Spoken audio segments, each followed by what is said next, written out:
Hello students, welcome back to Aryan study success point. तो प्यारे बच्चों, एक बार फिर से आज का वीडियो में आपका बहुत बहुत स्वागत है। तो जैसा कि अभी इससे प्रीवियस वीडियो अपडेट किए थे जिसमें हम बताए थे आपको, आज से जो है हम क्लास 9th का मोशन चैप्टर स्टार्ट करने वाले हैं और इसे हम लोग जो है अलग अलग पार्ट वाइज पार्ट पढ़ेंगे। तो आज फर्स्ट पार्ट जो है इस चैप्टर का है जिसमें हम लोग डिटेल में पढ़ेंगे दो तीन टॉपिक्स, जैसे कि डिस्टेंस क्या होता है, डिस्प्लेसमेंट क्या होता है, स्केलर और वेक्टर क्वांटिटी क्या होता है, और सबसे पहले उससे भी पहले हम लोग मोशन और रेस्ट क्या होता है उसके बारे में डिटेल में पढ़ेंगे। तो आज हम स्टार्ट कर रहे हैं। तो आज हम लोग स्टार्ट करने वाले हैं क्लास 9th का साइंस का एक बहुत इंपॉर्टेंट चैप्टर मोशन। ठीक है, ये जो चैप्टर है स्टूडेंट्स बहुत ज़्यादा इंपॉर्टेंट है, एक तरह से फिजिक्स के लिए बेस है। 11th क्लास में बहुत ज़्यादा इसका आपका कॉन्सेप्ट का यूज होने वाला है। तो आई होप कि आपको जो समझाएंगे बिल्कुल अच्छे से समझ में आएगा। तो चलिए आपका समय ज़्यादा बर्बाद नहीं करते हुए सीधा स्टार्ट करते हैं। तो जो हमारा पहला टॉपिक है बच्चों, वो है रेस्ट और मोशन क्या होता है, what is rest and motion. तो सबसे पहले हम समझते हैं कि रेस्ट और मोशन क्या है। ओके, सबसे पहले हम लोग क्या समझेंगे कि what is rest and motion. Normally आप लोग अपने लैंग्वेज में या अपने हम लोग कैसे समझते हैं कि क्या आपको कोई पूछेगा कि ये मोशन में है नहीं, तो तुम देखोगे अच्छा ये उठ के कोई बच्चे यहाँ पे बैठा था और बैठा है क्लास में और वो पानी पीने के लिए गया, तो आप क्या देखोगे कि पहले वो क्लास में था और पानी पीने के लिए गया, तो उसकी पोजीशन क्या हुआ, चेंज हुआ। तो हम कह सकते हैं कि वो ऑब्जेक्ट क्या है, मोशन में है। और आपके बगल में आपके जो दोस्त हैं बैठे हैं, या आप जो पेन है आप किताब बेंच पे रख रखे हो, तो आपकी पोजीशन चेंज, जो बुक्स है उसकी पोजीशन चेंज नहीं हो रहा है, तो हम कह सकते हैं कि वो जो है क्या है, रेस्ट में। ठीक है, तो यहाँ से हम लोग देखो जो लैंग्वेज है बिल्कुल इंग्लिश लैंग्वेज का इस्तेमाल किया हम लोग, ताकि बच्चों इसे खुद से पढ़ के अच्छे से समझ सकें कि अगर कोई ऑब्जेक्ट अपनी पोजीशन चेंज नहीं करता है टाइम के साथ, तो हम कहते हैं कि वो रेस्ट पर है। और अगर कोई अपने पोजीशन चेंज करता है टाइम के साथ, तो हम कहते हैं कि वो मोशन में है। ठीक है, जैसे अभी हम एक एग्जांपल दिए उदाहरण के लिए। ठीक है, एक एग्जांपल और हम लोग नीचे लिख रखे हैं, आप अच्छे से हम समझाते हैं कि जैसे कि यहाँ पे हम बताए कि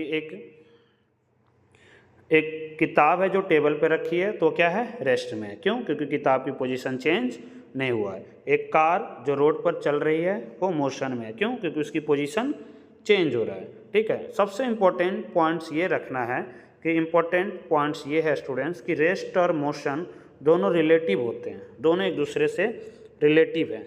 कोई भी एक ऑब्जेक्ट है वो मोशन में भी हो सकता है और वो रेस्ट में भी हो सकता है। सबसे लिए उसकी इम्पोर्टेंट चीज़ क्या है, उसके लिए हमें उसका रेफरेंस पॉइंट ढूंढना। देखो यहाँ पे बोले रिलेटिव है, तो इसका मतलब क्या है। ठीक है, यहाँ पे लिख रखे कि मतलब, तो मतलब ये है कि अगर आप एक मान लो उदाहरण लेते हैं कि आप ट्रेन पे बैठ के कहीं घूमने जा रहे हो। ठीक है, तो आप ट्रेन के अंदर बैठे हैं, तो आपके सामने और भी लोग बैठे हैं, तो आप लोग एक दूसरे के तुलना में क्या है, रेस्ट में। क्यों? क्योंकि आपकी पोजीशन चेंज नहीं हो रही है। वही क्या है कि आप, लेकिन प्लेटफॉर्म पर खड़ा कोई एक आदमी है, वो बोलेगा कि आप क्या हो, मोशन में ही। देखो आप देखिए कि एक आपके सामने वाला जो पर्सन बैठा है उसके तुलना में आप क्या हैं, रेस्ट में है। प्लेटफॉर्म के बाहर कोई व्यक्ति है खड़ा, उसके तुलना में आप क्या हो, मोशन में हो। क्यों? क्योंकि उसके कंपेयर में आपकी पोजीशन चेंज हुआ। ट्रेन पहले बाहर, ट्रेन प्लेटफॉर्म पे नहीं थी, वो उधर से देखे कि पहले ट्रेन यहाँ है, आप पहले यहाँ थे, फिर यहाँ आ गए, फिर यहाँ आ गए, फिर यहाँ आ गए। तो आप जो प्लेटफॉर्म के बाहर पर्सन था उसके तुलना में आपकी पोजीशन क्या हुआ, चेंज हुआ। तो इसलिए आप क्या हो गए, मोशन में है। जो ट्रेन के अंदर पर्सन बैठा था उसके तुलना में आपकी पोजीशन चेंज नहीं हुई, तो आप क्या हैं, रेस्ट में। तो आई होप कि क्लियर है कि मोशन क्या होता है और रेस्ट क्या होता है, जो कि आपको अच्छे से समझ में आया होगा। तो चलिए अब नेक्स्ट टॉपिक स्टार्ट करते हैं। एक इम्पोर्टेंट जो है फिजिकल क्वांटिटी के बारे में पढ़ना। तो दो तरह का फिजिकल क्वांटिटी होता है, स्केलर एंड वेक्टर क्वांटिटीज। ठीक है, मुख्य रूप से किसी चीज़ को मेजर करते हैं। तो स्केलर क्या होता है, इससे पहले ये दोनों के बीच में क्या है, एक इम्पोर्टेंट डिफरेंस आता है जो एग्जाम में ज़्यादातर डिफरेंस पूछता है दोनों के बीच में, स्केलर क्वांटिटीज़ और वेक्टर क्वांटिटी के बीच में क्या अंतर है। ठीक है, तो चलिए अब हम स्टार्ट करते हैं स्केलर क्वांटिटीज और वेक्टर क्वांटिटी। ओके, तो स्केलर क्वांटिटीज क्या होता है, सिर्फ मैग्नीट्यूड होता है। एग्जाम्पल के लिए डिस्टेंस, स्पीड, टाइम, मास। अच्छा, मैग्नीट्यूड मतलब वैल्यू, यानी कि ऐसी राशि जिसमें सिर्फ मान होगा, दिशा नहीं होगा। उदाहरण के लिए हम बोले कि हम मार्केट से 10 kg आलू खरीद के लेके आए हैं, तो 10 kg सिर्फ क्या है, वैल्यू है। हम ये नहीं बोले 10 kg, नॉर्थ डायरेक्शन या एबव डाउन, ऊपर नीचे, उत्तर दक्षिण, ठीक है, नॉर्थ साउथ वेस्ट, इस तरह से। तो सिर्फ क्या है, वैल्यू है, डायरेक्शन नहीं है, इसलिए ये स्केलर क्वांटिटी है। आपके जो बुक में टॉपिक पढ़ना है वो डिस्टेंस स्पीड के बारे में पढ़ना है, ठीक है। तो डिस्टेंस और स्पीड जो है वो क्या है, स्केलर क्वांटिटी। ऐसे टाइम हो गया, मास हो गया, ठीक है। आगे जाके जैसे जैसे फिजिक्स में पढ़ोगे हर एक को पहले आपको देखोगे कि ये जो क्वांटिटी है ये क्या है, स्केलर है या फिर वेक्टर है। अब दूसरा जो है वो हम लोग पढ़ेंगे वेक्टर क्वांटिटी। वेक्टर क्वांटिटी क्या होता है, मैग्नीट्यूड के साथ डायरेक्शन भी होता है। एग्जाम्पल के लिए डिस्प्लेसमेंट, वेलोसिटी, यहाँ पे हम लोग नहीं लिख रखे हैं, एसिलरेशन, ठीक है, एसिलरेशन हो गया। नेक्स्ट आगे जाके पढ़ोगे चैप्टर फोर्स हो गया, ठीक है। इसमें वैल्यू और डायरेक्शन दोनों होता है, ठीक है, इसलिए क्या है, वेक्टर क्वांटिटी है। स्केलर में सिर्फ वैल्यू हो गई और वेक्टर में वैल्यू और डायरेक्शन दोनों होगा। एकदम सिंपल वर्ड का यूज कर रहे हैं हम ताकि आपको बिल्कुल अच्छे से समझ में आए और चैप्टर को बिल्कुल आसानी से समझ पाओ आप लोग। नेक्स्ट टॉपिक जो है हम लोग पढ़ने वाले हैं डिस्टेंस और डिस्प्लेसमेंट के बारे में।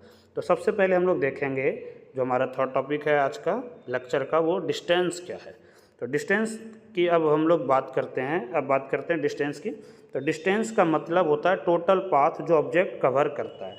मतलब कोई भी ऑब्जेक्ट है वो कितनी वास्तविक में जो भी रास्ता तय किया है, जो भी रास्ता वो तय किया है उसको हम लोग क्या कहेंगे, डिस्टेंस कहेंगे। ये हमेशा पॉजिटिव होता है। सबसे बड़ी बात, इंपॉर्टेंट चीज़, डिस्टेंस कभी भी नेगेटिव नहीं होता है, कभी भी जीरो नहीं होता है, इट ऑलवेज पॉजिटिव। साथ साथ में क्या है, यह एक कौन सी क्वांटिटी है, स्केलर क्वांटिटी है। कैसी क्वांटिटी, राशि है, स्केलर क्वांटिटी है। ओके, तो आई होप कि ये समझ में आया होगा। देखो नीचे लिख भी रखे, यह एक स्केलर क्वांटिटी है, मतलब सिर्फ मैग्नीट्यूड होता है, डायरेक्शन नहीं होता है, ठीक है। तो ये 2-3 पॉइंट्स बता दिए आपको जो कि डिफरेंस एग्जाम में आएगा लिखने के लिए। तो डिस्टेंस में ये सारे टॉपिक आप लिख सकते हो। नेक्स्ट जो है स्टूडेंट्स वो है displacement. What is displacement, displacement क्या होता है। देखो थोड़ा सा हम यहाँ पे एक एग्जांपल डायग्राम से समझा रहे हैं। मान लो आपका घर ये है और आप इस तरह से आपका रास्ता है स्कूल जाने के लिए या ट्यूशन ये है। तो एक्चुअल में जो आप 5 मीटर ऐसे चले और 2 मीटर ये चले, तो वास्तविक में आप जो भी रास्ता तय किए हो 5 + 2 मीटर, वो क्या हो गया, डिस्टेंस हो गया 7 मीटर। और ये जो इनिशियल पॉइंट है और फाइनल पॉइंट जहाँ से शुरू हुए जहाँ, इसके बीच की जो सबसे कम दूरी होगी, सबसे कम दूरी यही है, स्ट्रेट लाइन। कोई भी 2 पॉइंट के बीच में जो स्ट्रेट लाइन होगा, सीधी रेखा, जो सबसे कम दूरी होगा, इनिशियल पॉइंट और फाइनल पॉइंट के बीच की जो शॉर्टेस्ट डिस्टेंस होगा, वो क्या कहलाता है, डिस्प्लेसमेंट कहलाता है। तो ये क्या हो जाएगा, डिस्प्लेसमेंट हो जाएगा। ओके, आई होप कि ये समझ में आ रहा होगा। देखो बाकी हम नीचे अच्छे से बिल्कुल इजी लैंग्वेज में लिख रखे हैं, ठीक है, कि डिस्प्लेसमेंट का मतलब इनिशियल और फाइनल पोजीशन के बीच का shortest straight line distance with direction के साथ। क्योंकि हम इसमें से देखेंगे तो ये पॉइंट का बोलेंगे इस दिशा में सबसे कम दूरी कितनी है, ये पॉइंट और ये पॉइंट के बीच की, ठीक है। इसीलिए डिस्प्लेसमेंट जो होता है वो वेक्टर क्वांटिटी होता है। डिस्प्लेसमेंट क्या होता है बेटा, वेक्टर क्वांटिटी होता है। क्यों, क्योंकि इसमें मैग्नीट्यूड और डायरेक्शन दोनों हैं। तो अभी स्टार्टिंग में समझाए थे ना, जिसमें सिर्फ मैग्नीट्यूड है स्केलर क्वांटिटी, जिसमें मैग्नीट्यूड और डायरेक्शन दोनों है वेक्टर क्वांटिटी, ठीक है। और ये जीरो भी हो सकता है, डिस्प्लेसमेंट जीरो भी हो सकता है, नेगेटिव भी हो सकता है और पॉजिटिव तो होता ही होता है, ठीक है। तो यहाँ से हम देखते हैं कि ये जीरो कब होगा, डिस्प्लेसमेंट जो है जीरो कब होगा। अगर आप घर से मार्केट जाते हो 2 किलोमीटर ईस्ट में, फिर वापस घर आ जाते हो, जैसे यहाँ से आप शुरू किए और यहाँ से यहाँ तक गए, 2 किलोमीटर मार्केट आए, वापस यहाँ से घर आ गए, तो वास्तविक में आप कितने रास्ता तय किए, 2 किलोमीटर गए हो और 2 किलोमीटर आए हो, तो वास्तविक में कितना डिस्टेंस कवर किया आप, जो डिस्टेंस कवर किए आप वो किए 4 किलोमीटर। लेकिन शॉर्टेस्ट डिस्टेंस क्या था, पहले भी आप घर पे ही थे, अभी भी आप घर पे ही हो। तो इस केस में क्या है, इनिशियल पॉइंट और फाइनल पॉइंट दोनों क्या है, सेम है। तो दोनों के बीच की जो पॉइंट सेम है, ठीक है, तो जहाँ से आप चले थे वापस वहीं पे आ गए। इस केस में डिस्प्लेसमेंट की वैल्यू क्या होगा, जीरो होगा। आ रहा है समझ में। इस तरह से हम डिस्टेंस और डिस्प्लेसमेंट पता लगा लेंगे कि डिस्टेंस क्या है, डिस्प्लेसमेंट क्या है। ये डिफरेंस पॉइंट ऑफ व्यू से समझना बहुत ज़्यादा ज़रूरी है, ठीक है। देखिए यहाँ पे हम एक और एग्जांपल अच्छे से क्लियर कर रखे हैं। तो स्टूडेंट्स आज हमने क्या क्या सीखा, आज हम लोग सीखे हैं रेस्ट और मोशन, स्केलर और वेक्टर क्वांटिटी, और उसके बाद हम लोग क्या सीखे हैं, डिस्टेंस और डिस्प्लेसमेंट। तो आई होप कि ये 3 टॉपिक जो है आपका पूरे अच्छे तरीके से क्लियर हो जाएगा। और नेक्स्ट क्लास में हम लोग क्या पढ़ने वाले हैं, तो नेक्स्ट जो हम लोग पढ़ेंगे चैप्टर का अगले वीडियो में जो हम लोग सीखेंगे, स्पीड क्या है, वेलोसिटी क्या है, एक्सेलरेशन क्या है और मोशन के ग्राफ कैसे बनेंगे, ये पढ़ाएंगे। उसके बाद हम लोग बोर्ड पे अच्छे से आके समझाएंगे भी आपको, सारे न्यूमेरिकल्स भी सोल्व करवाएंगे, एनसीईआरटी का एक्सरसाइज का जो क्वेश्चन आंसर है वो भी कराएंगे, सारा कुछ कराएंगे। बस आपको हमें सपोर्ट करना है और आप लोग को मन लगा के पढ़ना है। तो आई होप कि आपको समझ में आया। तो अगर आपको वीडियो अच्छा लगा तो लाइक, शेयर और सब्सक्राइब जरूर करें और अपने दोस्तों के साथ शेयर जरूर करें। Thank you for watching. Let keep us learning together. Thank you so much.